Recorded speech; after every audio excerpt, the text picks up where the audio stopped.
नमस्कार प्यारे विद्यार्थियों। जैसा कि हम कल पढ़ रहे थे, उसने कहा था कहानी पंडित चंद्रधर शर्मा गुलेरी जी की।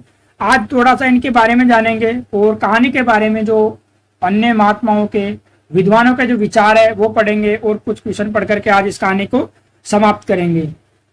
तो फिर मैं आशा करता हूँ कि ये कहानी अगर आप पूरे ध्यान से मनोयोग से पढ़ोगे, ऑफलाइन निकाल करके पढ़ोगे, अंडरलाइन करते हुए पढ़ोगे तो आपके हमेशा काम आएगी। और ये पढ़ा हुआ या आधा घंटा जो आप दोगे वो आपको एक क्वेश्चन दो क्वेश्चन जरूर देके जाएगा।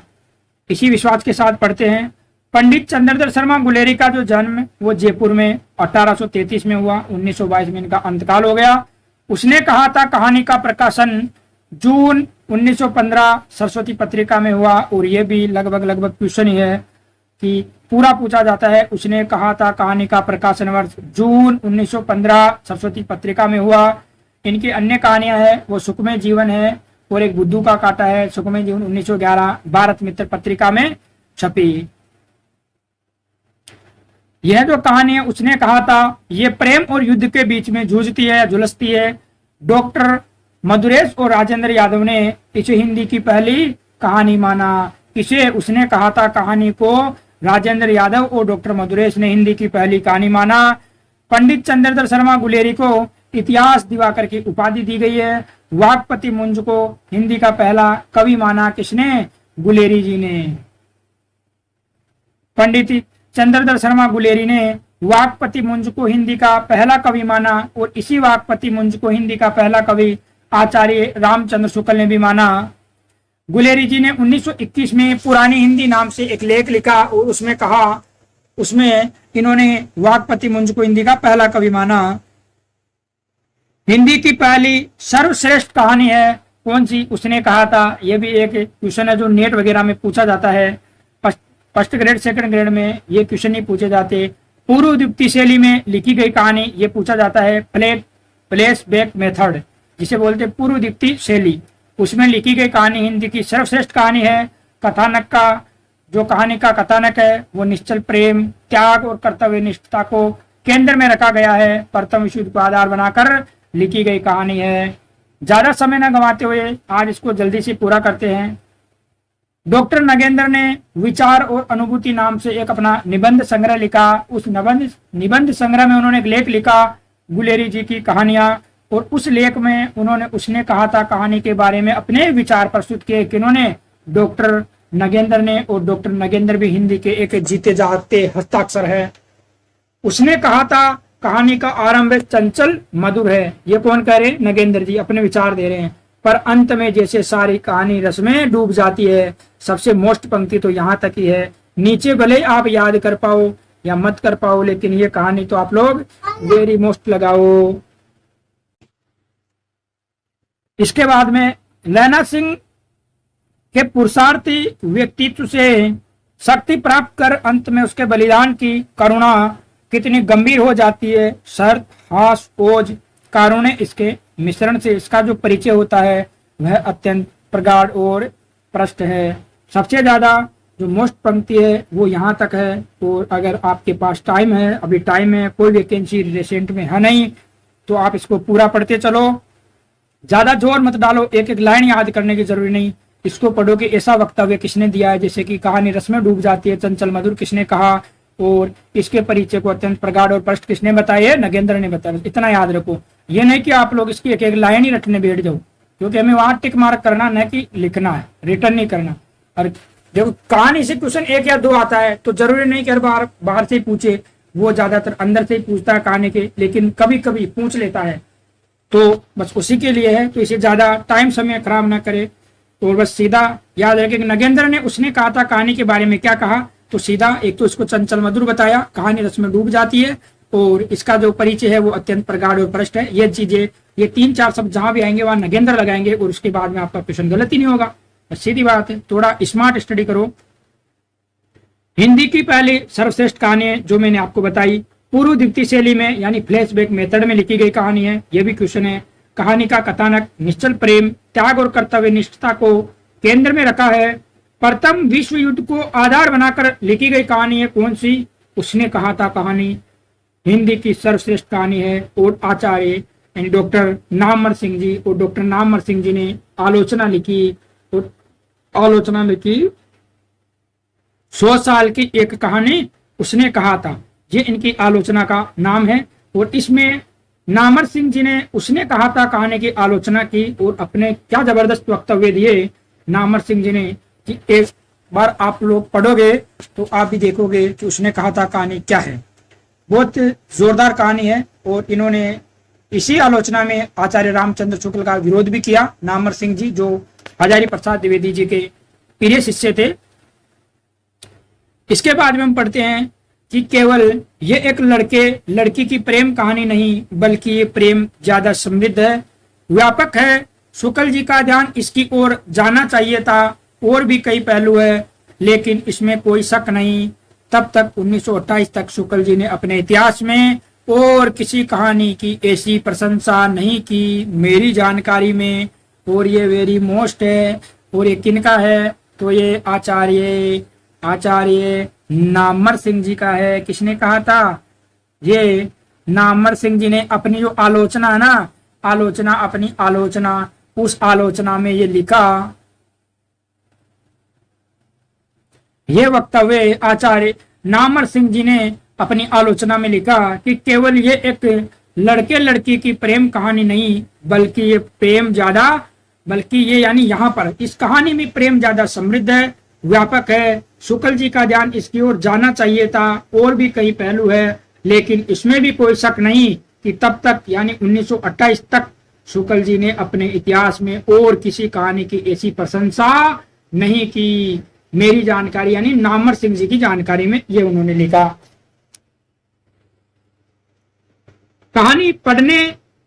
कहानी केवल पढ़ने की चीज नहीं होती है। कहानी में दृश्य और श्रव्य दोनों गुण होने चाहिए। इस कहानी ने दिखाया कि आपकी आंखों के सामने जो तक दृश्य खड़ा किया गया है और आपके कानों ने जो सुना है वह कितना विश्वसनीय है। तो ये भी नामवर सिंह जी का ही कहा गया कथन है। तो आप इसे भी नोट करेंगे कि नामवर सिंह जी ने जो अपनी आलोचना लिखी 100 साल की एक कहानी उसने कहा था, जो आलोचना है उनकी, उसमें इन्होंने ये दोनों वक्तव्य दिए। वक्तव्य तो उन्होंने बहुत ज्यादा दिए, लेकिन जो परीक्षा की दृष्टि से ज्यादा महत्व है वो मैं यहाँ लेकर के आया हूं। इसके बाद में पढ़ते हैं, इस कहानी के भीतर से प्रेम का एक स्वर्गीय स्वरूप झांक रहा है। अगर मैं कहना चाहूं तो अगर कहानी के बाहर से अगर कोई क्वेश्चन पूछे तो 99.99% यही पूछेगा, इसमें से ही पूछेगा अगर बाहर से कोई क्वेश्चन पूछे तो, क्योंकि ये हिंदी के दद्दा आचार्य रामचंद्र शुक्ल का कथन है। और इसमें से न मानो तो पिछले जो सेकंड ग्रेड के या शायद कॉलेज लेक्चरर का जो एग्जाम हुआ था इससे पहले, उसमें देखना, इसमें से इसी कहानी के बारे में क्वेश्चन पूछा गया है। इस कहानी के भीतर प्रेम का एक स्वर्गीय स्वरूप झांक रहा है। इसकी घटनाएं ही बोल रही है, पात्रों के बोलने की अपेक्षा नहीं है। शुक्ल ने उसने कहा था कहानी को अद्वितीय कहानी माना, डॉक्टर रामचंद्र शुक्ल ने इसके पक्के यथार्थवाद के बीच सुरुचि की चरम मर्यादा के भीतर भावुकता का चरम उत्कर्ष अत्यंत निपुणता के साथ संपुटित है। घटना इसकी ऐसी है जैसे बराबर हुआ करती है, पर उसमें भीतर से प्रेम का एक स्वर्गीय स्वरूप झांक रहा है, केवल झांक रहा है। और मोस्ट पंक्ति है, अगर बाहर से पूछे तो इसमें से पूछेगा 99% है। और इसमें लिख भी लेना, ये किसका है? आचार्य रामचंद्र शुक्ल का कथन है। तो डॉक्टर रामचंद्र शुक्ल ने कहा कि उसमें भीतर से प्रेम का एक स्वर्गीय स्वरूप झांक रहा है, केवल झांक रहा है। और डॉक्टर रामचंद्र शुक्ल ने केवल लगा करके इस पर बहुत बड़ा प्रश्न चिन्ह भी खड़ा कर दिया और कहानी को अद्वितीय कहानी भी माना। और यही आचार्य रामचंद्र शुक्ल जी की शैली है कि जो जहां कहते हैं कि इसमें संदेह नहीं, वही सबसे ज्यादा संदेह होता है। और रामचंद्र शुक्ल की तो कहने ही क्या बात है। इसके साथ में हम आगे देखते हैं तो ये अपना जो हो गया। अब इसके बाद में हम थोड़े से क्वेश्चन देखेंगे, जो 10-20 क्वेश्चन मैंने किसी किताब से लिए हैं, अपने तो नहीं बनाए, लेकिन है वो इसी कहानी के बने हुए क्वेश्चन है। तो उसको सोल्व करके आप लोगों को ऐसा लगेगा कि हाँ, हमने जो पढ़ा कहानी उसमें से क्वेश्चन आ रहे हैं, क्योंकि उसमें से ये क्वेश्चन एग्जाम में घूमते रहते हैं।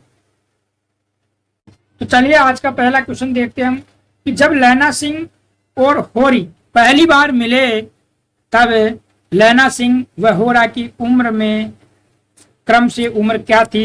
तो ये तो शायद आपको पढ़ते ही पता चला होगा कि उनकी उम्र क्या थी, मैंने बताई भी थी, पाठ में आई भी थी। और तो देखो इसमें क्रम भी देखो, पहले लैना सिंह की पूछ रहा है, वो लैना सिंह कितने वर्ष का था, 12 वर्ष का, और लाडी होरा 8 वर्ष की थी। इसका ऑप्शन 1 राइट हो गया। चंद्रधर शर्मा गुलेरी की प्रथम कहानी सुखमय जीवन 1911 किस पत्रिका में प्रकाशित हुई।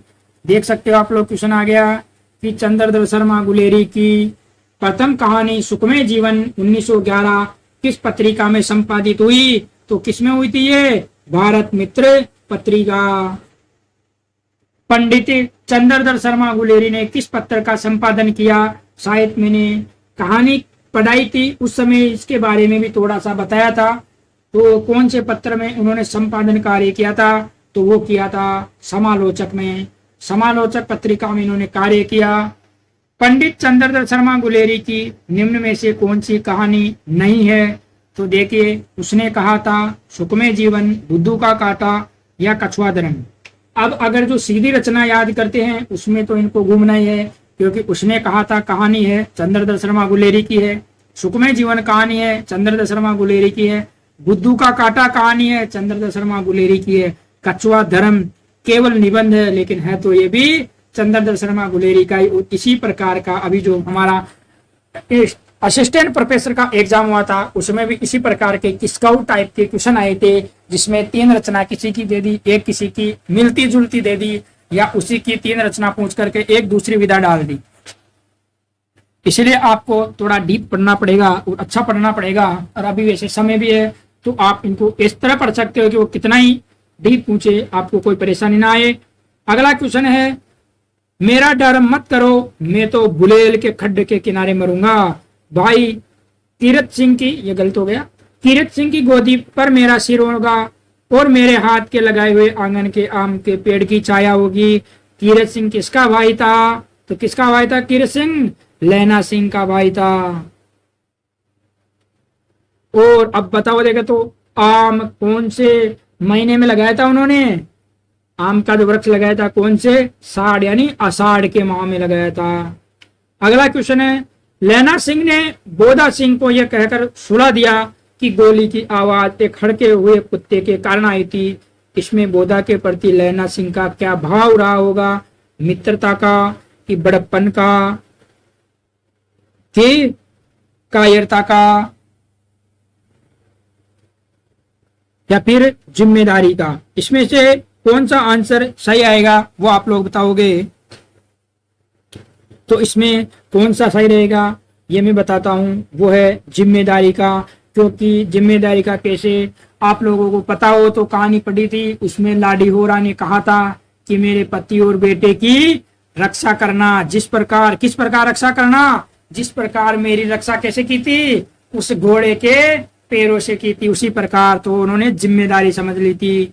लैना सिंह के पात्र में किस प्रवृत्ति की सजीवता होती है। जो लैना सिंह पात्र है उसमें कौन सी प्रवृत्ति है, प्रेम और क्रोध है कि क्रोध और देशभक्ति है, स्वाभिमान और प्रेम है कि प्रेम और त्याग है। तो सबसे ज्यादा आप लोगों को इसमें क्या लगा, तो आप लोग स्वाभिमान और प्रेम की तरफ भी जाओगे, लेकिन इसमें जो ज्यादा सटीक है वो प्रेम और त्याग है, वो माना जाएगा, क्योंकि ये प्रेम में त्याग ही करते हैं, स्वाभिमान कभी नहीं दिखाते कि तुमने मुझे छोड़ दिया या तुम मेरी ना हुई तो मैं तेरी तरफ मुड़ के भी ना देखूं। इसीलिए तो आचार्य रामचंद्र शुक्ल कहते हैं केवल इसमें प्रेम का स्वर्गीय स्वरूप झांक रहा है। और भी बातें हैं, आचार्य रामचंद्र शुक्ल बहुत सारी बातें कहते हैं। जब फिर कभी टाइम मिलेगा तो जब कहानी पढ़ाएंगे हम विधा, उस समय आपको सारी बातों से अवगत कराएंगे। अभी ज्यादा समय न गंवाते हुए आगे बढ़ते हैं। और आज का अगला क्वेश्चन है कि क्या कयामत आ गई जरा आंख लगने दी होती। यह कथन किसका है, और ये तो आप लोग ही बताओगे, वो भी कमेंट में कि ये किस समय कहा था और किसने कहा था। ये तो ये शायद आप लोगों को याद आ गया होगा, और अगर आपने ध्यान से मन से पढ़ा होगा तो इन क्वेश्चन का आंसर देते हुए आप लोगों को खुशी भी होगी अंदर से। बस बशर्ते आप लोग पहली क्लास को आराम से पढ़ना।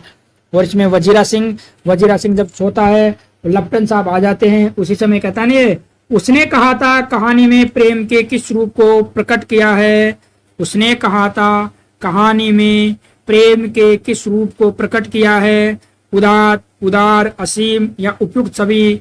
तो कहानी ऐसी है और ऑप्शन ही ऐसे है कि आप लोग इसका तो देखते ही आंसर बताओगे।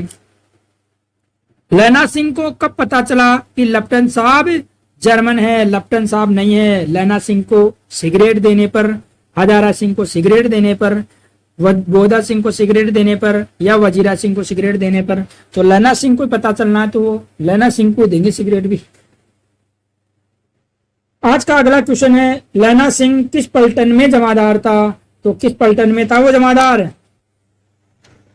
देखो बताओ कौन सी है। अगर आप लोगों ने ध्यान से पढ़ा होगा, अगर आपने केवल 77 नंबर याद रखा होगा तब तो आप लोग जरूर कंफ्यूजन होगे, लेकिन इतना दिमाग लगाना कि जब लैना सिंह सिख था तो 77वीं सिख राइफल ही होगी। तुम्हें बोधा की कसम है और सूबेदार ने की सौगंध है, कथन किसको कहा और किसने कहा? तो किसने कहा? लैना सिंह ने कहा। किससे कहा? सूबेदार से कहा। और सूबेदार का नाम क्या था? ये आप लोग जब भी टाइम मिले या आपके पास जब भी ये क्लास पहुंचे, अगर आप मन से पढ़ो तो इसका आंसर जरूर देना कि सूबेदार का नाम क्या था इसमें। आज का अगला क्वेश्चन है, लैना सिंह की गोली कहाँ लगी थी?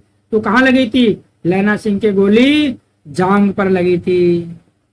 लैना सिंह किसके पानी पिलाने के लिए कहता था? किससे मतलब किसके जांग पर वो सर रखकर सो रहा था और किसे कहता था कि पानी पिला? तो वो कहता था वजीरा सिंह को। लेकिन वजीरा सिंह को समझ क्या रहा था? वो अपना भाई कीरत सिंह। लड़ाई के मामले जमादार या किसी नायक के सलाहे नहीं चलते, ये कथन किसका है? ये लैना सिंह जी का है कि आपके प्यारे वजीरा सिंह जी का है कि हजारा सिंह का है कि बोधा सिंह का है? तो किसका है ये कथन बताओ देखे तो।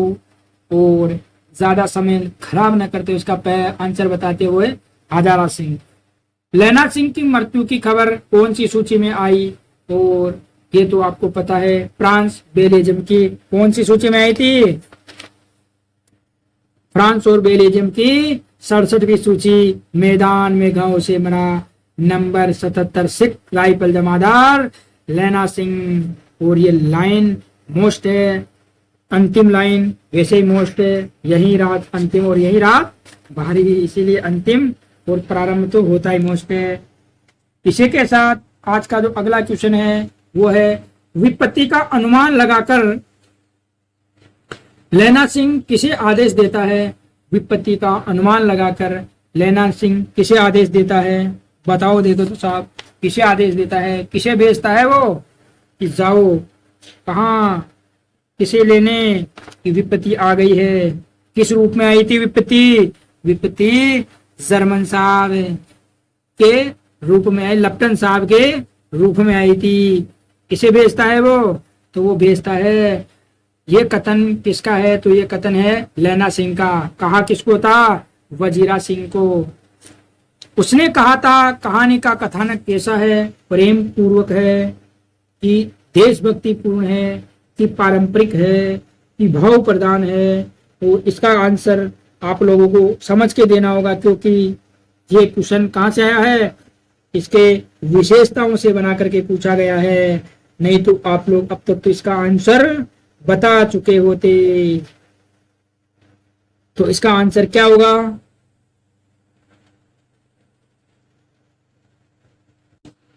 इसका आंसर होगा कैसा वातावरण था? देशभक्ति पूर्ण वातावरण था।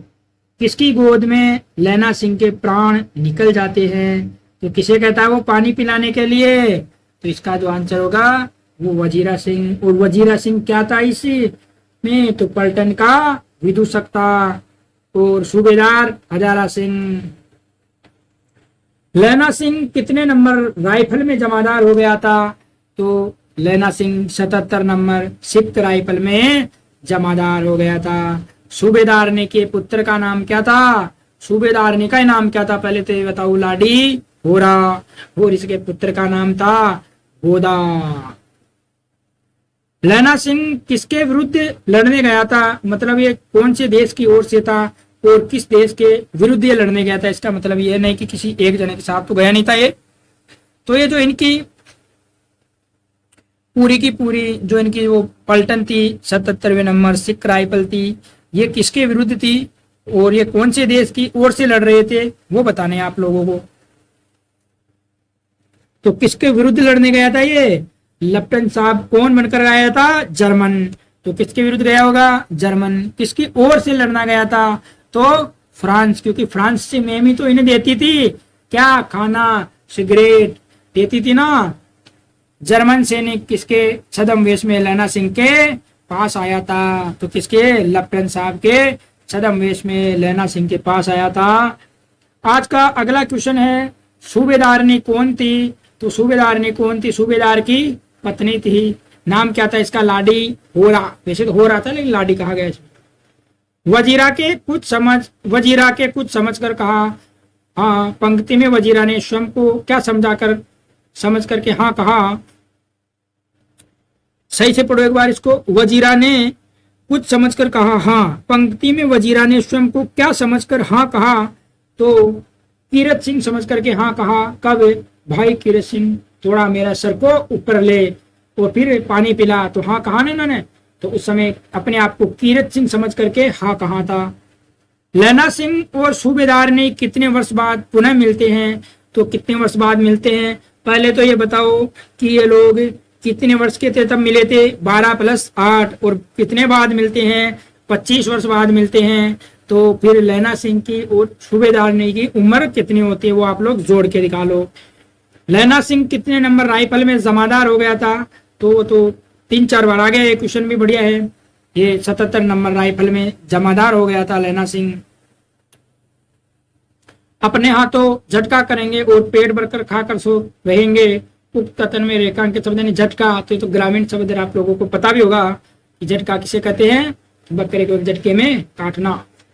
लाडी हो रहा है, लाडी हो रहा को भी यहाँ बुला लेना। उक्त कथन किसने किसके प्रति कहा? तो लैना सिंह ने कहा। किसको कहा? तो लैना मतलब किसने किसके प्रति कहा? तो लैना सिंह ने कहा था ना।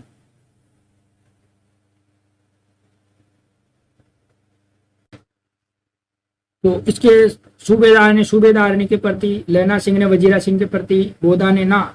इसमें ऑप्शन में गलती है शायद। लैना सिंह ने किससे कहा था? सूबेदार से कहा था कि लाडी होरा को भी आप यहाँ बुला ले गए, क्योंकि लाडी होरा थी किसकी पत्नी? सूबेदार की पत्नी थी। इसमें मिसप्रिंटिंग है शायद।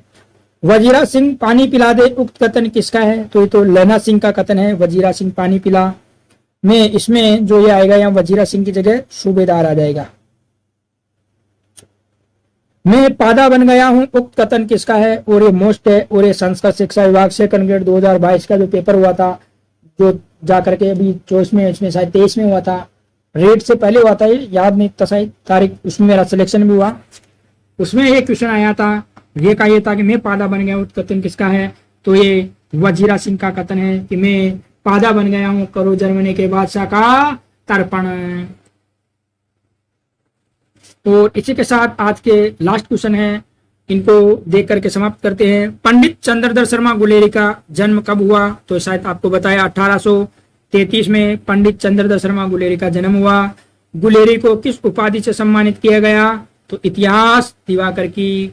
उसने कहा था कहानी का प्रकाशन कब हुआ? इसमें तो संदेह रखा, लेकिन आपको इसी समय पूरा महीने के साथ पत्रिका के साथ याद करना होगा। जून 1915 सरस्वती पत्रिका। उसने कहा था कहानी किस पत्रिका में प्रकाशित हुई? तो किसमें हुई थी ये? सरस्वती में। इनकी सुखमय जीवन 1911 भारत मित्र में। उसने कहा था कहानी के कथानक के केंद्र में रखा गया है तो प्रेम, कर्तव्य निष्ठा, त्याग, निश्चल प्रेम था ना। तो आज का जो लास्ट क्वेश्चन है वो है उपयुक्त सभी। और इसी के साथ उसने कहा था कहानी हमारी ओर से समाप्त हो गई। इसमें आप second grade, first grade, assistant professor, UGC net, JRF exam दो, उसमें से क्वेश्चन आए, इसमें से मिलाओ, फिर कमेंट करो मिला या नहीं मिला। और इसी के साथ पढ़ते रहिए, अपने सपने को साकार करते रहिए। जय हिंद, जय भारत। और अगली कहानी हम पढ़ेंगे जो छायावाद के जीते जागते हस्ताक्षर है, वो भी जयशंकर प्रसाद और उनकी कहानी पुरस्कार। आप लोग इसको एक बार रीडिंग मार के आओ। कल हम पढ़ेंगे पुरस्कार कहानी, और पुरस्कार कहानी भी 2 भागों में पढ़ेंगे। पहले भाग में कहानी और दूसरे में उसके क्वेश्चन और उसके बारे में देखेंगे। ऐसे करके हम पहले पद्य भाग को, गद्य भाग को पूरा करेंगे, फिर उसके बाद में या तो पाश्चात्य काव्य शास्त्र या फिर भारतीय काव्य शास्त्र, जो आप लोगों की इच्छा होगी। तब तक अगर इतने स्टूडेंट जुड़ जाते हैं तो आपकी इच्छा अनुसार, नहीं तो हमारी इच्छा अनुसार एक बार तो पढ़ाएंगे, और फिर देखते हैं रिजल्ट क्या आता है। वो एग्जाम होने के बाद में इन कहानियों से अगर ज्यादा भी नहीं हुई क्लासें, तो जो क्लासें हुई है उनसे आप लोगों को स्क्रीनशॉट खास करके तो 100% ही बताऊंगा कि कितने क्वेश्चन आए। और इसी के साथ जय हिंद, जय भारत, जय मां हिंदी।